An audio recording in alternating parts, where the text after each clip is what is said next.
राजधानी जयपुर से चोरी का एक हैरान कर देने वाला मामला सामने आया। यहां लक्ष्मी नारायण मंदिर में चोरी की एक वारदात हुई और हैरानी की बात तो यह है कि मंदिर में चोरी करने वाला कोई और नहीं बल्कि खुद पुजारी ही निकला है। इस पुजारी ने मंदिर से लगभग 2 किलो वजन की चांदी की नागराज मूर्तियां और छत्र चुरा लिया। आखिर इस चोरी का पता कैसे चला और कैसे इस पूरे मामले का खुलासा हुआ, आगे हमारी इस रिपोर्ट में आपको दिखाते हैं।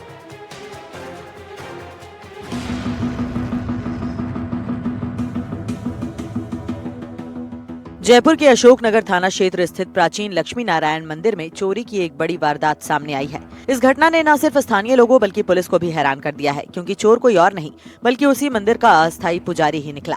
चोर ने मंदिर से लगभग 2 किलो वजन की चांदी की नागराज की मूर्तियां और छत्र चुरा लिए।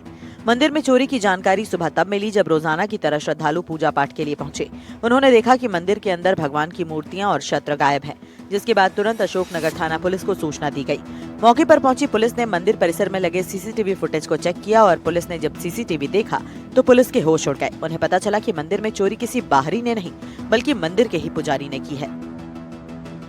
जानकारी के मुताबिक मंदिर के स्थायी पुजारी कुछ दिनों के लिए अपने गाँव गए हुए थे।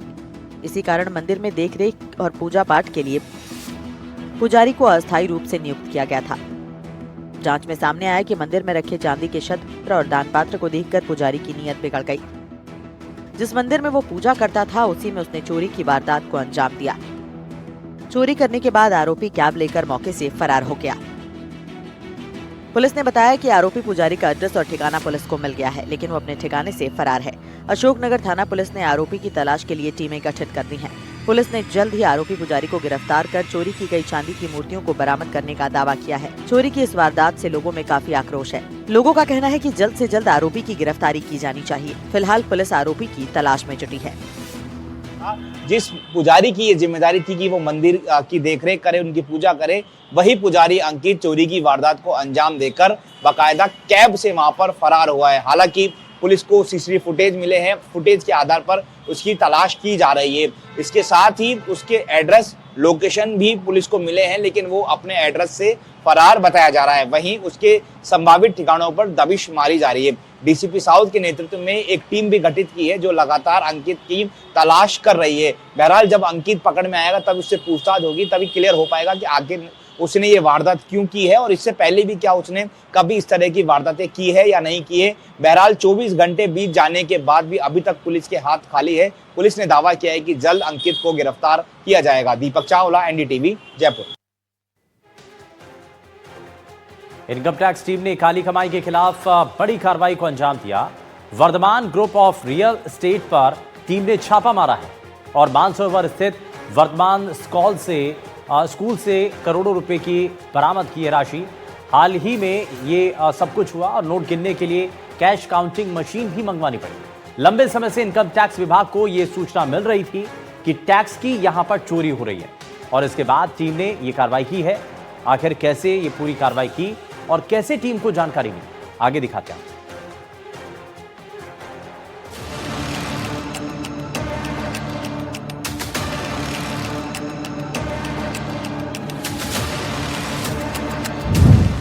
स्कूल में काले धन का खेल, आयकर की पड़ी बड़ी रेड, सामने आया करोड़ों का घोटाला, नोट गिनने के लिए मंगवानी पड़ी मशीन। राजस्थान के एक मशहूर स्कूल पर आईटी की रेड पड़ी है जिसमें करोड़ों रुपए कैश मिला है। आपको बता दें कि इनकम टैक्स का ये छापा जयपुर के वर्धमान ग्रुप ऑफ स्कूल्स पर मारा गया। इनकम टैक्स टीम को लंबे समय से सूचना मिल रही थी कि Vardhman group of real estate से कैश का लेन देन हो रहा है और काली कमाई की हेराफेरी हो रही है। इसकी सूचना के बाद इनकम टैक्स की टीम ने दबिश दी। वर्धमान ग्रुप रियल एस्टेट से जुड़ा हुआ है और इनके ग्रुप का स्कूल भी है। किसी को शक न हो इसलिए इन लोगों ने अपना मुख्य ऑफिस स्कूल के अंदर बना रखा है और यहीं पर करोड़ों रुपए कैश छिपा कर रखे थे।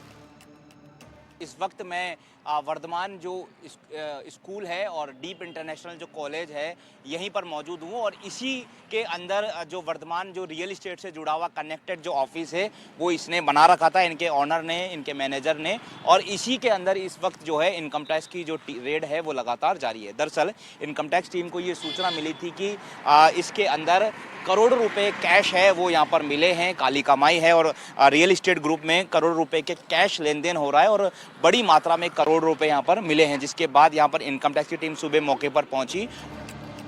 जानकारी के मुताबिक आईटी अधिकारियों ने स्कूल से जुड़े कुल 6 ठिकानों पर तलाशी ली है। आईटी अधिकारियों ने मानसरोवर में वर्धमान इंटरनेशनल स्कूल कैंपस में स्थित ग्रुप के मुख्य दफ्तर में तलाशी ली, जहां से करोड़ों रुपए कैश जब्त किया गया। बताया जा रहा है कि यहां मिले पैसों को गिनने के लिए नोट गिनने की मशीन मंगवानी पड़ी। अधिकारियों ने ऑफिस में मौजूद दस्तावेजों, अलमारियों, बैंक खातों, प्रॉपर्टी रिकॉर्ड और डिजिटल डिवाइसेस की भी गहन जांच की। इस रेड में बड़ी मात्रा में नकदी बरामद की गई है। हालांकि कितना कैश मिला है इसका खुलासा नहीं किया गया है। कौन कौन सी कंपनियां वर्धमान ग्रुप से कनेक्टेड होकर काली कमाई के इस खेल में शामिल हैं, अब इनकम टैक्स की टीम उन सभी तक पहुंचने की कोशिश में जुटी हुई है। एनडीटीवी राजस्थान के लिए जयपुर से दीपक चावला की रिपोर्ट।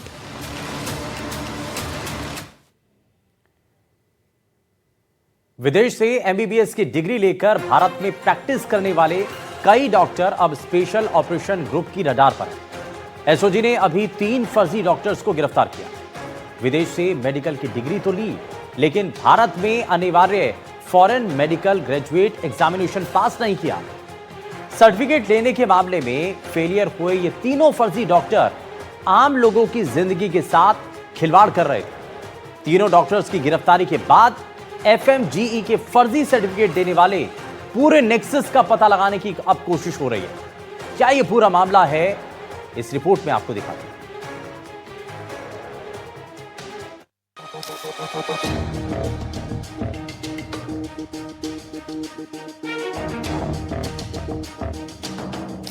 डॉक्टर को भगवान का रूप माना जाता है और जब भगवान ही आपके जीवन से खिलवाड़ करने लगे तो भरोसा किस पे किया जा सकता है। ऐसा ही एक मामला सामने आया है जयपुर से, जहां एसओजी ने 3 डॉक्टर्स को गिरफ्तार किया है। ये तीनों मरीजों की जिंदगी के साथ खिलवाड़ कर रहे थे। स्पेशल ऑपरेशन ग्रुप की गिरफ्त में आए 3 फर्जी डॉक्टरों के पकड़े जाने के बाद मेडिकल सिस्टम की पोल उजागर हो गई है। एसओजी की टीम खुद सकते में है कि आखिरकार पकड़े गए आरोपी डॉक्टर पीयूष त्रिवेदी, डॉक्टर देवेंद्र गुर्जर और डॉक्टर शुभम गुर्जर विदेशी मेडिकल कॉलेज की डिग्री लेने के बाद भारत में अनिवार्य फॉरेन मेडिकल ग्रेजुएट एग्जामिनेशन पास न करते हुए भी बड़े ही आराम से एनएमसी से अनुमति लेकर सरकारी कॉलेज में इंटर्नशिप कर रहे थे। आरोपियों के पकड़े जाने के बाद एसओजी की ओर से जारी किए गए व्हाट्सएप नंबर और अधिकारियों के खुद के पर्सनल नंबर पर भी अब ऐसे कई डॉक्टरों की शिकायतें मिली हैं। बताया जा रहा है कि जो शिकायतें मिली हैं उनमें कई ऐसे नामी डॉक्टर हैं जो किर्गिस्तान, जॉर्जिया, चीन और बांग्लादेश से एमबीबीएस की डिग्री करके भारत आए हैं। इन शिकायतों में विदेश से एमबीबीएस करके आए डॉक्टर्स के एफएमजी सर्टिफिकेट पर सवाल उठाए गए हैं। ये सभी डॉक्टर्स या तो पर्सनल लेवल पर घर पर प्रैक्टिस कर रहे हैं या फिर बड़े निजी अस्पतालों से जुड़े हुए हैं। शिकायतों के आधार पर एसओजी ने परिवाद दर्ज कर जांच शुरू कर दी है। एसओजी के अधिकारियों की माने तो एफएमजीई के फर्जी सर्टिफिकेट देने वाले इस नेक्सस में बिचौलिए, इंटर्नशिप सर्टिफिकेट तैयार करवाने वाले माफिया और कुछ डॉक्टर भी शामिल हो सकते हैं। इसमें हमको इन्फॉर्मेशन मिली थी, इन्फॉर्मेशन के बेसिस के ऊपर ये वेरीफाई कराया गया। तो एक व्यक्ति जो डॉक्टर बना हुआ था, जिसने इंटर्नशिप के लिए ये एसएमएस मेडिकल कॉलेज में उसको इंटर्नशिप अलॉट हुई, लेकिन बाद में उसने कहीं अन्य इंटर्नशिप करी, इस प्रकार की हमारे को जानकारी मिली। तो हमने उसके जब डॉक्यूमेंट्स वेरीफाई करे तो पता पड़ा कि उसके डॉक्यूमेंट्स एकदम फेक थे। उन फेक डॉक्यूमेंट्स के बेसिस के ऊपर उसने ये इंटर्नशिप का अप्रूवल लिया था। ये अप्रूवल उसको राजस्थान मेडिकल काउंसिल ने दिया। उसके बेसिस के ऊपर हमने उस व्यक्ति को गिरफ्तार किया गया।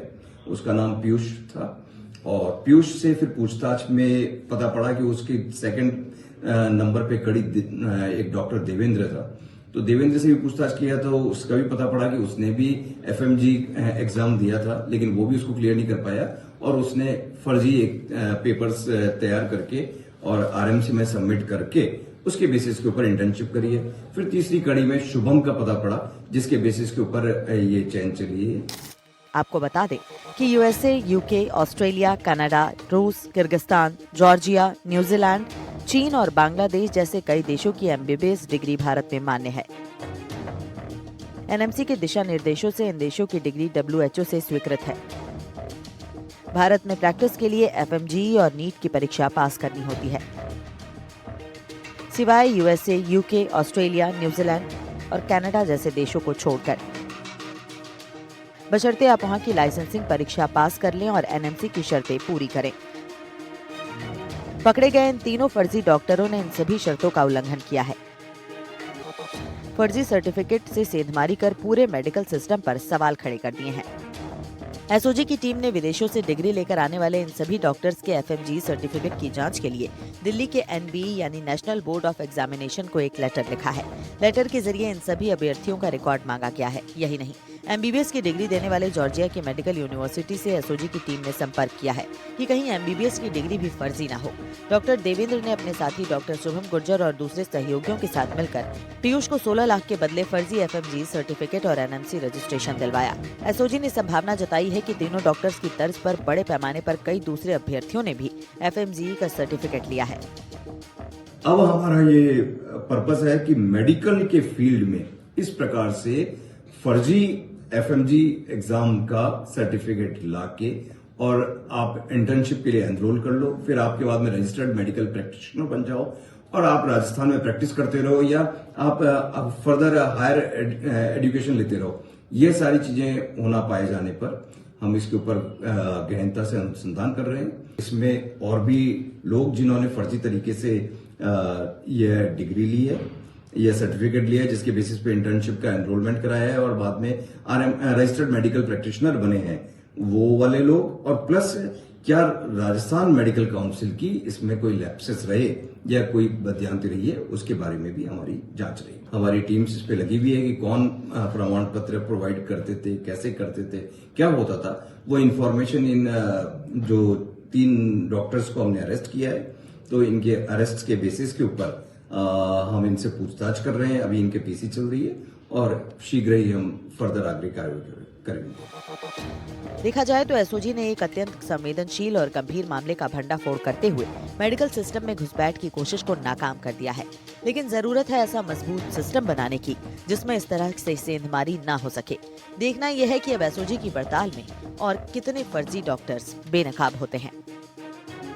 अब एसओजी को हेल्पलाइन नंबर पर और अधिकारियों को बार बार ये शिकायतें आ रही है कि ऐसे 3 डॉक्टर नहीं बल्कि राजस्थान में और भारत में ऐसे कई डॉक्टर हो सकते हैं जिन्होंने एफएमजी का फर्जी सर्टिफिकेट बनाया हो। इसके साथ ही एसओजी ने दिल्ली में इनके जो हेड ऑफिस है उनको भी लेटर लिखा है। इसके साथ ही जॉर्जिया में जिस यूनिवर्सिटी इन्होंने डॉक्टरी की है उनको भी लेटर लिखा है। बड़ा सवाल ये कि आखिर देश में इन 3 डॉक्टर के अलावा भी और भी डॉक्टर हो सकते हैं जो कि फर्जी तरीके से डॉक्टर बने और मरीजों की सेहत के साथ खिलवाड़ कर रहे हैं। बहरहाल इनसे पूछताछ की जा रही है। इसके साथ ही जो इनको गिरोह फर्जी सर्टिफिकेट प्रोवाइड कराता है उनकी भी जांच की जा रही है। एसओजी का मानना है कि उस गिरोह को पकड़ा जाएगा तो देश में एक बड़े फर्जी डॉक्टर का खुलासा होना संभव है। सहयोगी निर्मल के साथ दीपक चावला, एनडीटीवी, जयपुर।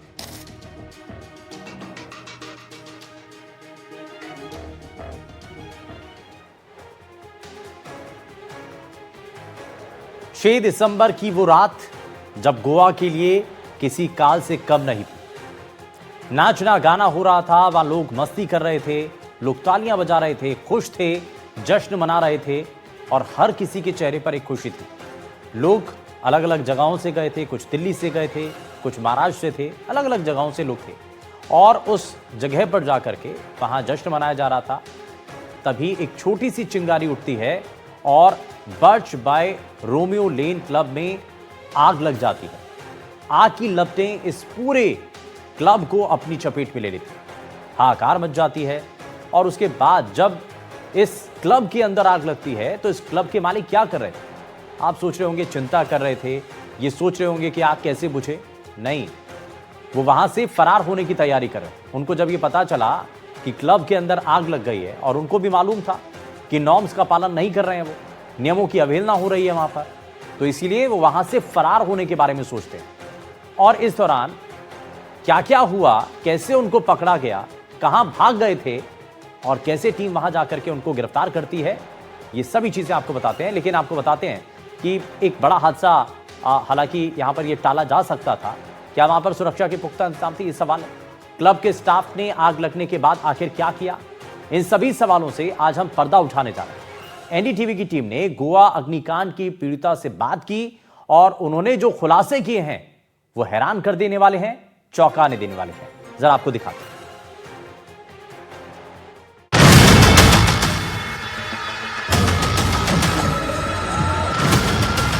मेरा पूरा परिवार एक झटके में, उनकी कुछ लापरवाही की वजह से पूरा परिवार मेरा तबाह हो गया सर। गोवा में जो दर्दनाक हादसा हुआ उससे पूरा देश सहम गया। पार्टी करने, छुट्टी मनाने के लिए भारत के लोगों की पहली पसंद गोवा होती है। हर साल करोड़ों पर्यटक गोवा पहुंचते हैं। सिर्फ देश ही नहीं बल्कि विदेशों से भी सैलानी आते हैं। 6 दिसंबर की रात गोवा के इतिहास के लिए एक काली रात से कम नहीं है। क्लब में नाच गाना चल रहा था, लोग तालियां बजा रहे थे, डांसर बेली डांस कर रही थी। तभी एक छोटी सी चिंगारी उठती है और देखते ही देखते 25 लोगों की मौत का काल बन जाती है। आपको उस हादसे की पीड़िता भावना जोशी की दर्द भरी गुहार सुनाते हैं। जिस वक्त यह हादसा हुआ तब वो अपने परिवार के साथ क्लब में मौजूद थी और अपने ही फोन से वीडियो बना रही थी।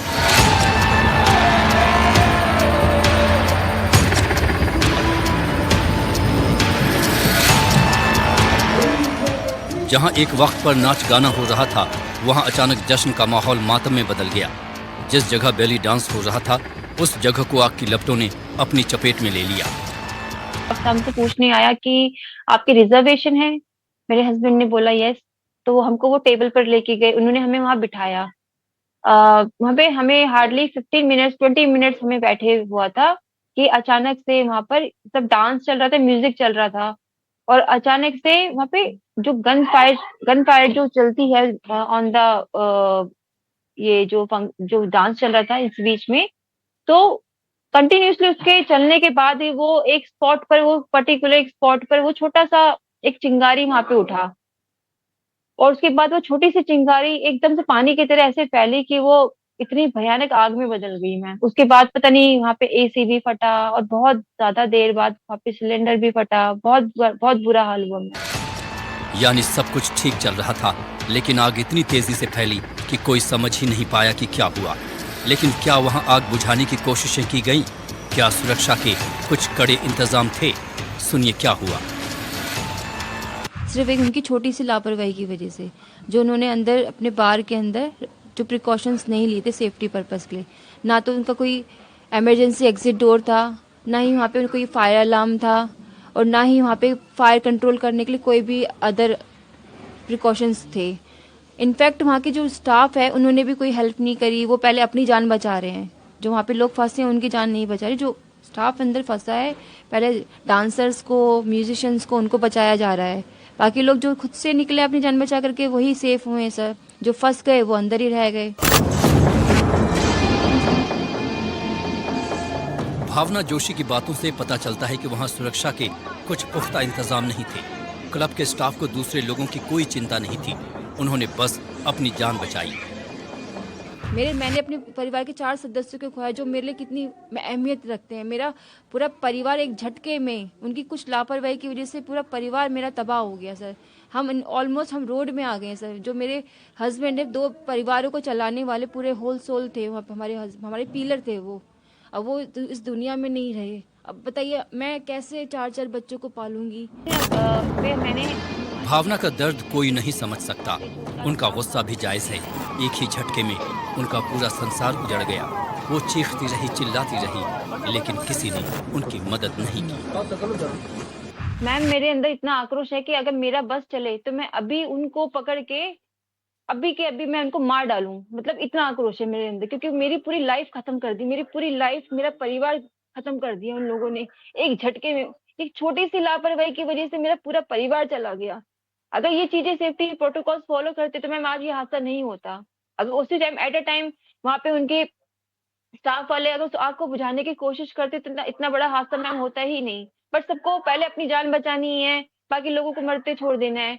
इतना मतलब आगे लोग वहाँ के गवर्नमेंट के आगे, वहाँ के लोगों के आगे गिड़गिड़ाती रही, बस मैं बोलती रही कि मेरी हेल्प करो, हेल्प करो, हेल्प करो। बट किसी ने, एक सिंगल पर्सन ने मेरी कोई हेल्प नहीं की मैम वहाँ। भावना ने बताया कि आग को कंट्रोल भी किया जा सकता था, लेकिन किसी ने कोशिश ही नहीं की। अगर थोड़ा सा भी प्रयास किया होता तो ये घटना रोकी जा सकती थी। वहाँ पे इतना टाइम ही नहीं मिला, क्योंकि बहुत छोटी सी माइनर सी चिंगारी थी। अगर वहीं पे कंट्रोल कर दी जाती तो वो इतना बड़ा रूप नहीं लेती। मगर वहाँ पे सब लोग अपनी जान बचाने में लगे हैं, स्टाफ अपने लोगों को बचाने में लगा हुआ है। कोई किसी के लिए कोई कोशिश नहीं कर रहा कि आग बुझाने की कोशिश की जाए। पहले आग को कंट्रोल में करना चाहिए था, धीरे धीरे लोगों को बाहर निकालना चाहिए था तरीके से, मैनेजमेंट तरीके से। मगर सिर्फ एक सिंगल डोर होने की वजह से कुछ लोग किचन की तरफ भाग रहे, जहाँ पे वहाँ पे भी कोई एग्जिट डोर नहीं था। इनफैक्ट मेरे हस्बैंड भी धुएं की वजह से उनकी जान गई है, मेरी एक बहन की धुएं की वजह से जान गई है। बस मैं कुछ नहीं कर पाई, बस मैं सबसे मदद मांगती रही, किसी ने मेरी मदद नहीं करी। बस चीखती चिल्लाती रही, 4-4 5-5 घंटे वहाँ पर सबके आगे गिड़गिड़ाती रही, मेरी फैमिली को बचाओ, अंदर फंसे लोगों को बाहर निकालो, प्लीज़ कुछ करिए, प्लीज़ कुछ करिए। लोग खड़े होकर तमाशा देख रहे हैं जलते हुए बाहर। भावना का कहना है कि अगर सिद्धार्थ और गौरव लूथरा को सजा नहीं मिली तो कानून पर से लोगों का विश्वास उठ जाएगा। सिद्धार्थ और गौरव लूथरा आग लगने के बाद विदेश भाग गए। इससे पता लगता है कि ये लोग कितने असंवेदनशील थे। इस तरीके का हादसा जो आपके परिवार के साथ हुआ वो किसी के साथ ना हो, तो सरकार को भी अब सख्त कदम उठाने की जरूरत है सारी जगहों पर कि ऐसी आग बिल्कुल सर, बिल्कुल उठाना चाहिए सर, क्योंकि कई फैमिली रेस्टोरेंट में सब लोग फैमिली अपने टाइम स्पेंड करने जाती है, अपने परिवार को लेकर जाती है। अगर कुछ ऐसी मिस हैपनिंग हो जाती है तो उसका सारा प्रोटोकॉल्स होना चाहिए ना वहाँ पर। लोग वरना क्यों जाएंगे ऐसी जगह पर, अपने घर पे ही नहीं बैठे रहेंगे सर। ऐसे लोगों को खोलना ही नहीं चाहिए रेस्टोरेंट। जो अगर रूल्स फॉलो नहीं कर सकते तो उन लोगों को कुछ बिजनेस करना ही नहीं चाहिए। पैसा कमाओ, लेकिन कम से कम किसी की जान तो मत लो। सबकी जान की कीमत है, जैसे आपकी जान की कीमत है, सबकी जान। उनके परिवार का कोई सदस्य जाता है, उनको कैसा लगता सर? जो ये लूथरा ब्रदर्स जो भागे हैं, अगर यही अगर ये मिस हैपनिंग उनके परिवार के साथ होती, वो कैसा करते सर? वो तो हंगामा कर देते अगर यही सब उनके साथ होता। लेकिन उनके साथ नहीं हुआ ना, उन्होंने किया है दूसरों के साथ। उन्होंने 25 परिवारों को मारा है। मैं तो यही बोलूंगी उन्होंने मारा है, क्योंकि उनकी पूरी लापरवाही थी सर। उन्होंने मारा है इन सबको। और हमारी खास पेशकश में फिलहाल के लिए बस इतना ही, लेकिन तमाम बड़ी खबरों को जानने के लिए आप बने रहिए एनडीटीवी राजस्थान के साथ।